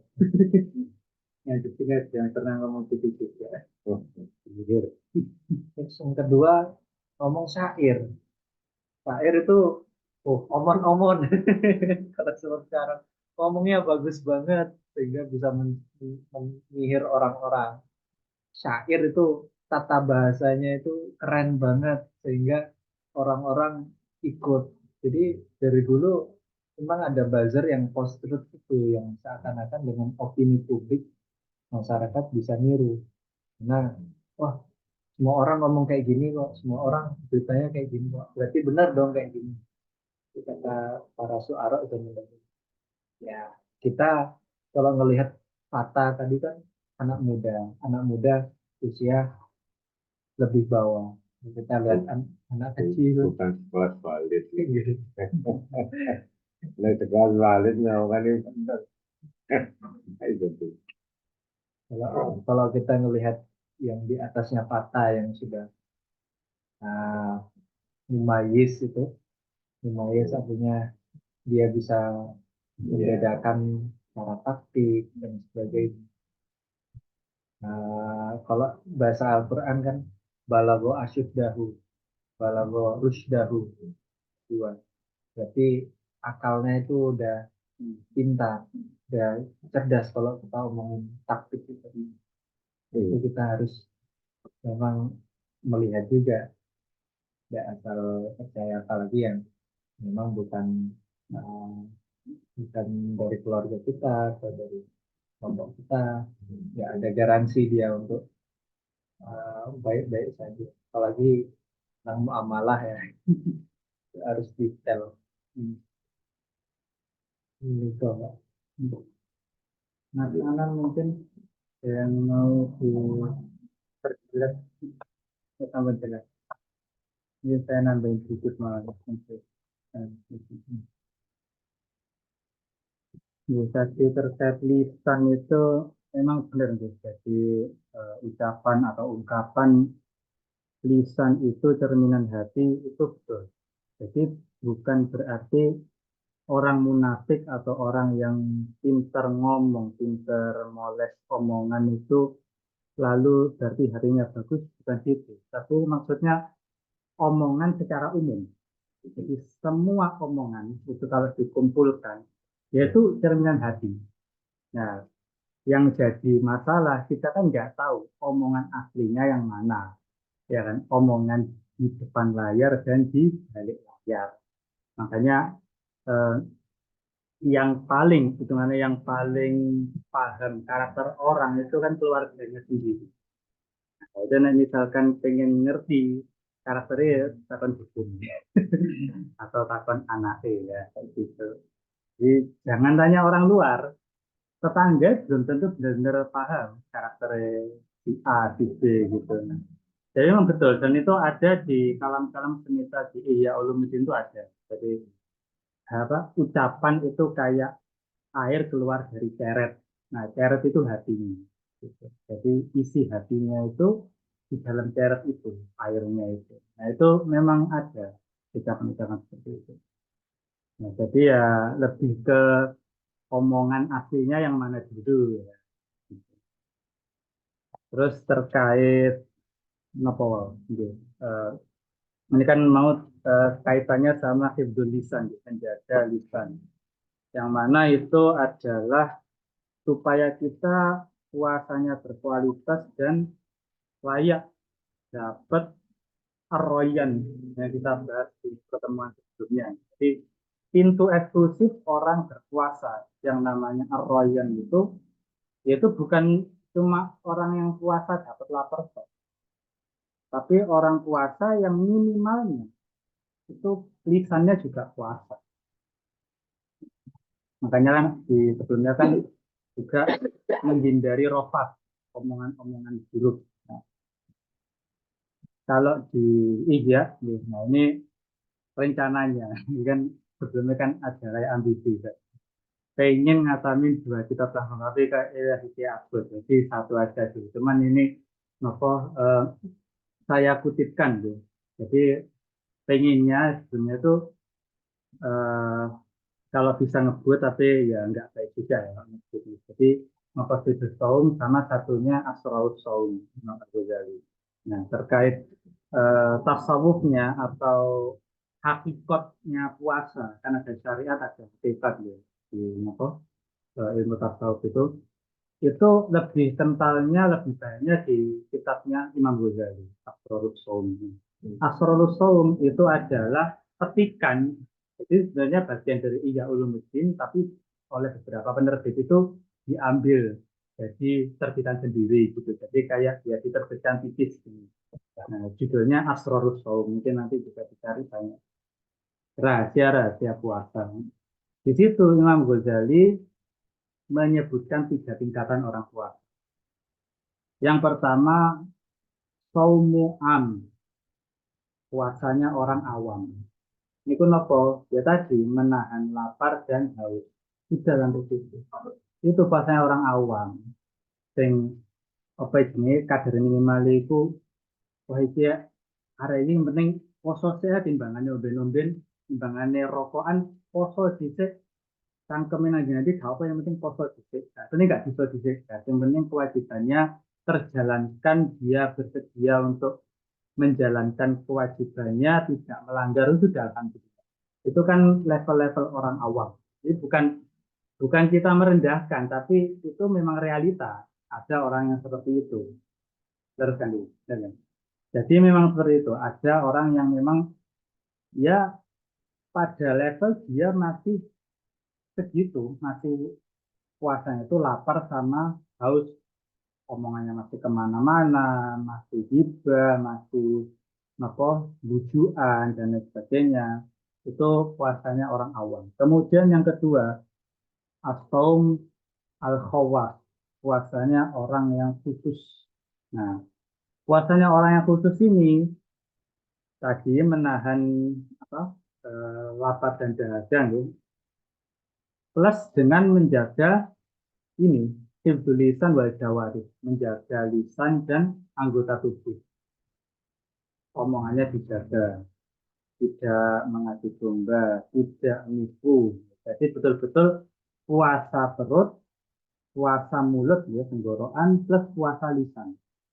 Nah, ini puasanya tingkat kedua. Puasa orang-orang yang khusus. Nah, hitungannya puasa orang yang mulai menapaki tangga kewalian, ya, bahasa keren. Ya, Arabnya jadi wali itu tangga pertamanya itu menjaga omongan itu.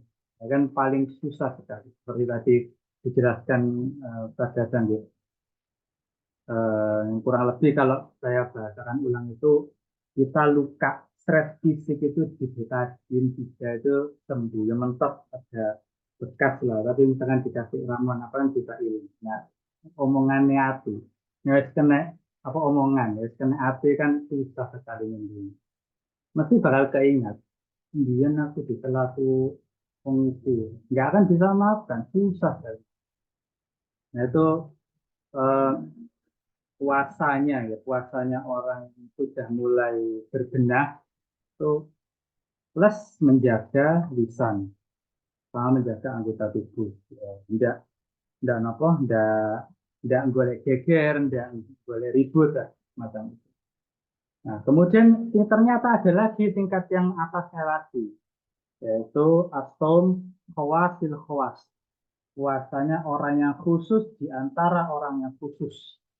Nah, jadi di antara orang yang khusus tadi ada lebih khusus. Itu apa? Kaumukol, puasa hati. Jadi di celatu wong wis puasa. Wis lewat itu istilahnya apa? Loro hati wis lewat itu. Eh, kalau bahasanya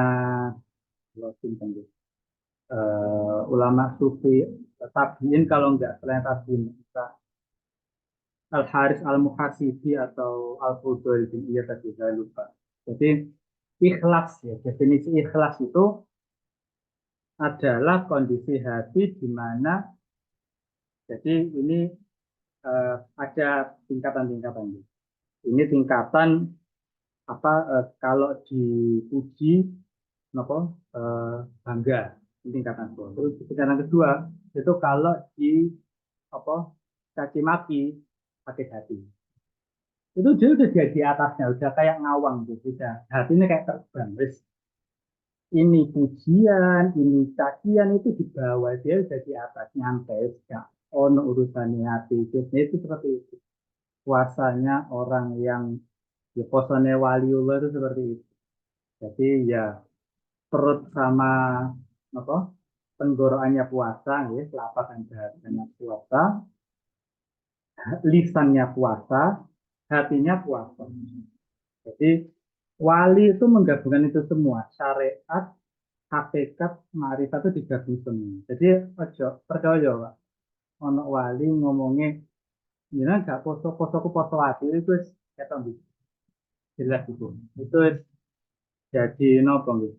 Gak mungkin ada apa kanjeng Nabi aja dengan dewa Nabi itu di atasnya ribuan wali kan namanya Nabi ya. Nah, itu udah beliau puasa. Nah itu terkait apa puasa yang berkualitas ya supaya kita layak mendapatkan pintu ar-rayyan itu ya seperti itu. Minimal kalau belum bisa poso hati, noto hati berpuasa dari sakit hati, sakit apa perasaan-perasaan yang gak enak karena omongan dari luar atau karena apapun ya, itu minimal kita puasa lisan itu yang kayak kadar minimalnya supaya puasa itu tidak cuma tadi alju wal apos, tidak cuma sekedar lapar, tidak cuma sekedar dahaga. Karena ini sampai kalimat ini kerasnya. Falaisa lillahi hajatan. Ini seolah Allah itu bilang, aku itu, Gusti Allah tidak butuh lapar sama hausnya. Sampai gitu. Itu kan senada dengan eh, ayat tentang ayat apa itu? Ayat tentang kurban yang layanalu luhumuha wala dima'uha hadis ini. Walakin yanalu taqwa minkum. Jadi kurban ini mirip-mirip tapi ini kurban itu yang nyampe ke Allah itu bukan dagingnya, bukan darah. Jadi nggak ada ceritanya darah itu mumbul gitu Pak. Itu tanda diangkatnya pahalanya, diterima pahala itu darahnya mumbul itu buatan wonten ceritanya. Nah itu yang diterima apa walakin yang takwa minkum. Yang diterima itu takwanya, hatinya. Jadi ya tadi tidak ada apa percuma dimensi lahiriahnya. Maksudnya percuma itu bukan berarti tidak dijalankan, tapi kalau cuma sebatas itu tidak cukup. untuk sampai derajat afdol, sampai derajat puasa yang sempurna itu tidak bisa. Nah, itu perlu ada dimensi hati, ya, dimensi batin yang biasanya kalau kita itu nama disiplin ilmunya itu ilmu tasawuf. Jadi ilmu tasawuf itu mengungkap dimensi batin dari syariat. Jadi bukan berarti syariat ditinggal, tapi syariat dijalankan sekaligus dijiwai. Ini kurang lebih seperti itu. Wallahu a'lam bishawab. Alhamdulillah.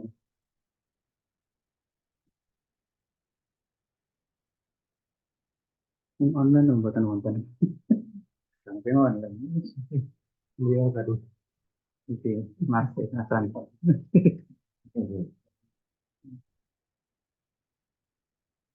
Mungkin kalau enggak ada monggo ditutup.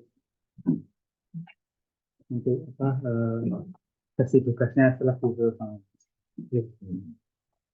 Sekian ya. Alhamdulillah kita sudah mengerti Ya. tentang fasal adabu so'imin, adab orang yang berpuasa, sama yang tadi ma'yujtanabu apa yang sebaiknya dihindari.